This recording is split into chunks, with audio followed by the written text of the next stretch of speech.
Welcome to বিনোদন জগৎ। নতুন বছরের শুরুতে টলিপাড়ে আবারও বাজতে চলেছে বিয়ের সানাই। 2023 সালে একাধিক তারকারা তাদের মনের মানুষের সঙ্গে বেঁধেছেন গাঁটছড়া।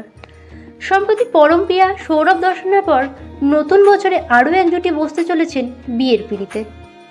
বেশ কয়েক মাস ধরে প্রেম করছেন অভিনেত্রী কৌশাম্বী চক্রবর্তীর সঙ্গে অভিনেতা আদ্রিত রায়, যিনি জনপ্রিয় মিঠাই ধারাবাহিকে উচ্ছেবাবু হিসেবেই দর্শক মহলে বেশি পরিচিত।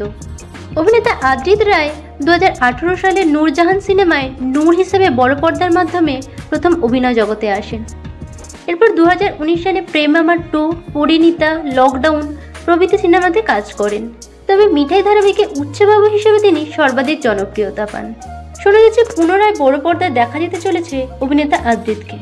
অপরদিকে মিঠাই ধারাবাহিকের অন্য একটি চরিত্র শ্রীনন্দা, যার আসল নাম কৌশাম্বী চক্রবর্তী। অভিনেত্রী কৌশাম্বী চক্রবর্তী সীমারেখা, প্রথমা কাদম্বিনী সহ একাধিক ধারাবাহিকে অভিনয় করেছেন। বর্তমানে তিনি ফুলকি ধারাবাহিকের পারমিতা চরিত্রে অভিনয় করছেন। মিঠাই ধারাবাহিকের সেটেই তাদের মধ্যে বন্ধুত্ব তৈরি হয়। কয়েক মাস ধরে টলিপাড়ায় বেশ চর্চা চলছে আদ্রিত ও কৌশাম্বীর প্রেম নিয়ে। এবার শোনা যাচ্ছে সামনের জানুয়ারিতে এই জুটি 4 হাত এক করতে চলেছেন এবং তারা টুকিটাকি বিয়ের শপিংও শুরু করে দিয়েছেন, যদিও তারা এ বিষয়ে অফিসিয়ালি এখনো পর্যন্ত কিছু জানাননি।